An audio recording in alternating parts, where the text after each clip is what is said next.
Assalamualaikum warahmatullahi wabarakatuh. Perkenalkan, nama saya Firman Putra dari Prodi D3 Keperawatan Belitung. Di sini saya akan menjelaskan tentang teori hierarki tentang kebutuhan manusia menurut Maslow yang disajikan dalam bentuk piramida, mulai dari kebutuhan fisiologi sampai dengan aktualisasi diri. Teori kebutuhan manusia menurut Maslow menjelaskan bahwa setiap manusia mempunyai 5 kebutuhan dasar. Tingkatan hierarki kebutuhan manusia menurut Maslow dijelaskan dalam bentuk piramida, yang mana Maslow menganggap bahwa kebutuhan yang paling rendah itu harus terpenuhi terlebih dahulu, baru kebutuhan yang paling tinggi.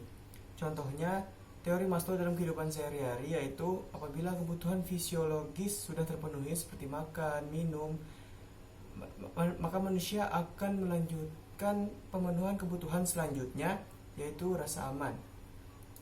Dan yang pertama, kebutuhan fisiologis.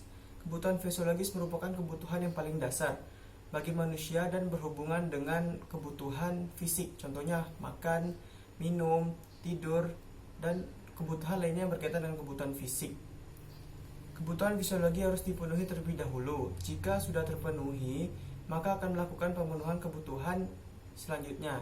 Jika manusia, seperti contoh, jika manusia lapar, maka manusia tidak akan bisa melakukan kegiatan.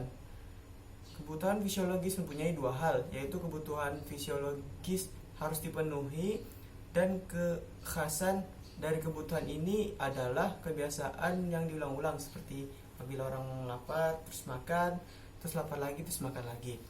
Oke, selanjutnya kebutuhan rasa aman dan perlindungan. Setelah kebutuhan fisiologis terpenuhi, maka selanjutnya adalah kebutuhan rasa aman dan terlindungi. Rasa aman dari, contohnya rasa aman dari penyakit, rasa aman dari cemas, takut, dan bencana alam. Menurut Maslow, orang-orang yang tidak merasa aman akan memiliki tingkah laku yang berbeda. Mereka akan bertingkah laku seperti ketakutan dan berlebihan, atau seolah-olah ada ancaman besar yang menghantui dirinya. Orang-orang yang tidak merasa aman akan mencari cara untuk menghindari hal-hal yang tidak diinginkan oleh mereka. Selanjutnya, kebutuhan rasa cinta. Setelah kedua kebutuhan tadi terpenuhi, maka selanjutnya adalah kebutuhan terhadap rasa cinta. Rasa cinta bisa berupa rasa memiliki dan saling memiliki. Kasih sayang, manusia akan mencari pasangan, teman, ataupun sahabat yang bisa mengerti mereka. Dari pencarian inilah mereka akan saling muncullah rasa cinta. Menurut Maslow, kebutuhan cinta merupakan cinta yang diberi dan menolak. Seseorang yang sudah terpenuhi kebutuhan cintanya, maka tidak akan khawatir, akan takut untuk cintanya ditolak. Contohnya, jika seorang wanita sudah menemukan pasangannya, yaitu berupa suaminya, dia tidak akan takut untuk menolak cinta orang lain. Atau seseorang yang sudah merasa cukup kasih sayang dari banyak pihak, maka dia tidak akan mudah hancur jika mendapat jika terjadi penolakan. Selanjutnya, kebutuhan akan harga diri atau penghargaan. Kebutuhan seperti ketenaran, status, reputasi, perhatian, dan sebagainya. Seseorang akan senang jika dihargai oleh orang lain dan mendapatkan pengakuan dari orang lain. Menurut Maslow,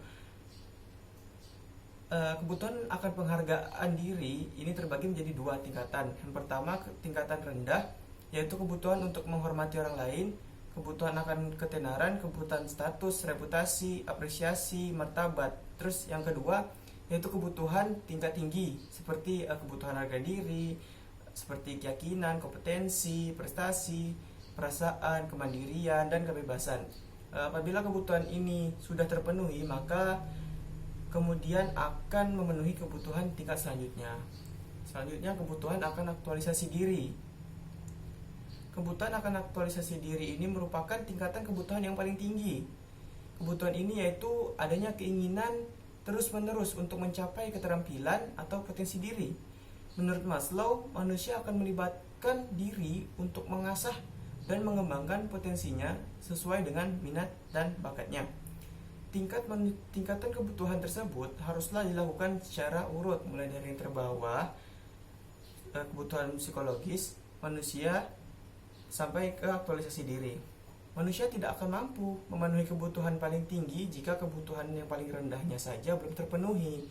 Contohnya, manusia tidak akan mampu mencukupi kebutuhan psikologisnya apabila kebutuhan fisiologisnya belum terpenuhi. Sekian penjelasan tentang teori Maslow. Kurang lebihnya saya minta maaf. Wabillahi taufiq wal hidayah. Wassalamualaikum warahmatullahi wabarakatuh.